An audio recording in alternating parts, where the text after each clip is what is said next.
Hi hello welcome to Kavya's kitchen home. ಎಲ್ಲರೂ ಹೇಗಿದ್ದೀರಾ friends? ಇವತ್ತಿನ ದಿನ ನಾನು ಒಂದು ಸ್ಪೆಷಲ್ ಆಗಿರೋ ಟೊಮೊಟೊ ಹಪ್ಪಳ ಹೇಗೆ ಮಾಡೋದು ಅಂತ ತೋರಿಸ್ಕೊಡ್ತೀನಿ ಫ್ರೆಂಡ್ಸ್. ತುಂಬ ಚೆನ್ನಾಗಿರುತ್ತೆ, ಹಾಗೆ ತುಂಬ ಈಸಿನೂ ಕೂಡ. ಬನ್ನಿ ಹೇಗೆ ಮಾಡೋದು ಅಂತ ನೋಡ್ಕೊಂಬರೋಣ. ನಾನು ಇದಕ್ಕೆ ನೋಡಿ, ನಾನು ಒಂದು ಕಪ್ಪು ಸಾಬುದಾನಿಗೆ ಒಂದು 2 ಕಪ್ಪಷ್ಟು ನೀರು ಹಾಕಿ ಒಂದು 3 ವಿಷಲ್ ಕೂಗಿಸ್ಕೊಳ್ಳೋಣ. ನಂತರ ನಾನು ಒಂದು 5ರಿಂದ 6 ಟೊಮೊಟೊನ ಕಟ್ ಮಾಡಿ ಅದನ್ನು ಟೊಮೊಟೊ ಪೇಸ್ಟ್ ಮಾಡ್ಕೊತಾ ಇದ್ದೀನಿ. ನೋಡಿ, ಆ ಟೊಮೊಟೊ ಪೇಸ್ಟು ಸ್ವಲ್ಪನೂ ಗಂಟಿಲ್ದಿರೋ ರೀತಿ ಮಾಡ್ಕೊಬೇಕು. ಆ ಪೇಸ್ಟ್ ಮಾಡಾದ್ಮೇಲೆ ನಾನು ಇದನ್ನು ಸ್ಟವ್ ಮೇಲೆ ಲೋ ಫ್ಲೇಮಲ್ಲಿ ಫ್ರೈ ಮಾಡ್ಕೊಳ್ಳೋಣ. ಹೈ ಫ್ಲೇಮ್ ಇಟ್ಕೊಂಬೇಡಿ, ಲೋ ಫ್ಲೇಮಲ್ಲಿ ಹಾಗೆ ಸ್ವಲ್ಪ ಫ್ರೈ ಮಾಡ್ಕೊಳ್ಳಿ. ಯಾಕಂದರೆ ಅದು ಹಸಿ ಸ್ಮೆಲ್ ಇರುತ್ತಲ್ಲ, ಅದೆಲ್ಲ ಹೋಗೋ ತನಕ ಹಾಗೆ ಫ್ರೈ ಮಾಡ್ಕೊಬೇಕು. ನಂತರ ಇದು ಫ್ರೈ ಮಾಡಿ ಆದಮೇಲೆ ಇದಕ್ಕೆ ಸ್ವಲ್ಪ ಉಪ್ಪು ಮತ್ತು ಖಾರದ ಪುಡಿನೂ ಕೂಡ ಹಾಕ್ಕೊಬೇಕು. ನೋಡಿ, ನಾನು ಒಂದು 3/4 ಟೀ ಸ್ಪೂನಷ್ಟು ಖಾರದ ಪುಡಿ ಹಾಕ್ಕೊತಾ ಇದ್ದೀನಿ.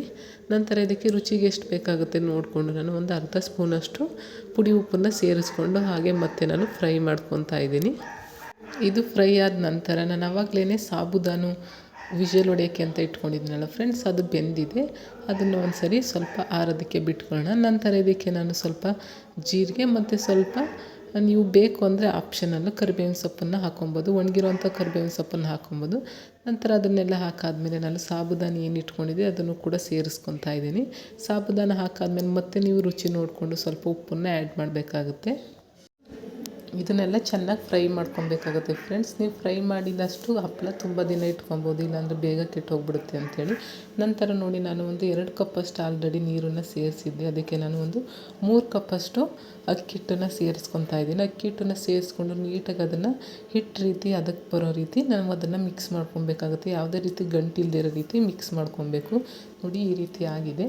ಲೋ ಫ್ಲೇಮಲ್ಲಿ ಮಿಕ್ಸ್ ಮಾಡಿ ಆದಮೇಲೆ ಹಿಟ್ಟು ಚೆನ್ನಾಗಿ ಬೆಂದಿದೆ ಅಂತ ನಮಗೆ ಅನಿಸಿದ್ಮೇಲೆ ಅದನ್ನು ನಾವು ಸ್ಟವನ್ನು ಆಫ್ ಮಾಡಿಕೊಂಡು ನಂತರ ಇದನ್ನು ಚೆನ್ನಾಗಿ ನಾದ್ಕೊಬೇಕು. ಹಿಟ್ಟನ್ನು ಚಪಾತಿ ಹಿಟ್ಟಿನ ರೀತಿ ಚೆನ್ನಾಗಿ ನಾದ್ಕೊಬೇಕು. ಆವಾಗಲೇ ಹಪ್ಪಳ ಚೆನ್ನಾಗಿ ಬರೋದು, ಆವಾಗ ಕಟ್ಟಾಗಲ್ಲ ಹಪ್ಪಳ ಅಂಥೇಳಿ. ಇಲ್ಲ ನೀವು ಹಾಗಾಗಿ ಮಾಡಿಬಿಟ್ರೆ ಹಪ್ಪಳ ಎಲ್ಲ ಕಟ್ಟಾಗಿ ಹೋಗುತ್ತೆ, ಚೆನ್ನಾಗಿ ಬರಲ್ಲ ಅಂಥೇಳಿ. ನೋಡಿ, ಈ ರೀತಿ ಚೆನ್ನಾಗಿ ಚಪಾತಿ ಹಿಟ್ಟಿನ ಹದಕ್ಕೆ ಬರೋ ರೀತಿ ಚೆನ್ನಾಗಿ ನಾದ್ಕೊಂಡು ಇದನ್ನು ಚಿಕ್ಕ ಚಿಕ್ಕ ಉಂಡೆಗಳ ರೀತಿ ಮಾಡ್ಕೊಂಡು ನಾವು ಇದನ್ನು, ನೀವು ಚಪಾತಿ ಲಟ್ಟಿಸೋ ಮಣೇಲಿ ಇಲ್ಲ ಚಪಾತಿ ಪ್ರೆಸ್ಸಿಂಗ್ ಮಿಷನ್ ಏನಿರುತ್ತೆ ಅದರಲ್ಲಿ ನಾವು ಹಪ್ಪಳದ ಸೈಜ್ ಎಷ್ಟು ಬೇಕೋ ಅಷ್ಟು ನೋಡ್ಕೊಂಡು ನಾವು ಲಟ್ಟಿಸ್ಕೊಬೇಕಾಗುತ್ತೆ. ನೋಡಿ, ನಾನು ಇದನ್ನು ಒಂದು ರೌಂಡ್ ಶೇಪಲ್ಲಿರೋ ಪ್ಲೇಟ್ ಸಹಾಯದಿಂದನೇ ಈ ರೀತಿ ಎಲ್ಲ ಹಪ್ಪಳನೂ ಮಾಡ್ಕೊಂಡಿದ್ದೀನಿ. ನೀವು ಕೂಡ ನಿಮ್ಮ ಮನೇಲಿ ಟ್ರೈ ಮಾಡಿ, ಚೆನ್ನಾಗೇ ಬರುತ್ತೆ.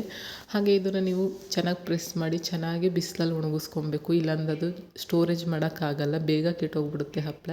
ನೀವು ಚೆನ್ನಾಗಿ ಒಣಗಿಸಿ ಬೇಕಿದ್ರೆ ರೌಂಡ್ ಶೇಪಲ್ಲಿರೋ ಪ್ಲೇಟಲ್ಲಿ ಕೂಡ ಈ ರೀತಿ ನೀವು ಪ್ರೆಸ್ ಮಾಡಿ ಇಟ್ಕೊಬೋದು.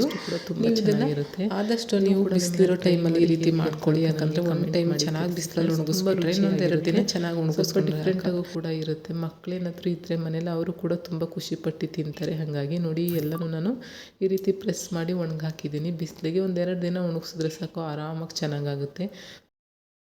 ನೋಡಿ, ಎಲ್ಲ ಆದಮೇಲೆ ಫೈನಲಿ ಒಂದು 2-3 ಡೇಸ್ ಒಣಗಿಸಿ ಆದಮೇಲೆ ಈ ರೀತಿ ಹಪ್ಪಳ ಬರುತ್ತೆ. ತುಂಬ ಚೆನ್ನಾಗಿರುತ್ತೆ. ನಾವು ಅದನ್ನು ಪ್ರೆಸ್ ಮಾಡಿದ್ರೆ ಅದು ಬ್ರೇಕ್ ಆಗಬೇಕು, ಅಷ್ಟು ಚೆನ್ನಾಗಿ ಒಣಗಿಸಿದ್ರೆ ಮಾತ್ರ ಚೆನ್ನಾಗಿರುತ್ತೆ ಹಪ್ಪಳ. ನೋಡಿ, ಈ ರೀತಿ ಫೈನಲಾಗಿ ಆಗಿದೆ. ಇದನ್ನು ನಾವು ಎಣ್ಣೆಲಿ ಹಾಕ್ಕೊಂಡು ಕರೆದ್ರೆ ಸಾಕು, ಅದು ತುಂಬ ಚೆನ್ನಾಗಾಗುತ್ತೆ ಹಪ್ಪಳ. ನೀವು ಕೂಡ ಟ್ರೈ ಮಾಡಿ ಫ್ರೆಂಡ್ಸ್. ನನ್ನ ವೀಡಿಯೋಸ್ ಇಷ್ಟ ಆದರೆ ನನ್ನ ಚಾನಲ್ ಸಬ್ಸ್ಕ್ರೈಬ್ ಮಾಡ್ಕೊಂಡು ನೋಡಿ. ನಿಮ್ಮ ಫ್ರೆಂಡ್ಸ್ ಆ್ಯಂಡ್ ಫ್ಯಾಮಿಲಿಗೂ ಕೂಡ ಶೇರ್ ಮಾಡಿ. ಹೀಗೆ ವೀಡಿಯೋಸ್ ಎಲ್ಲ ನೋಡ್ತಾಯಿರಿ ಫ್ರೆಂಡ್ಸ್, ಸಪೋರ್ಟ್ ಮಾಡ್ತಾಯಿರಿ. Thank you for watching.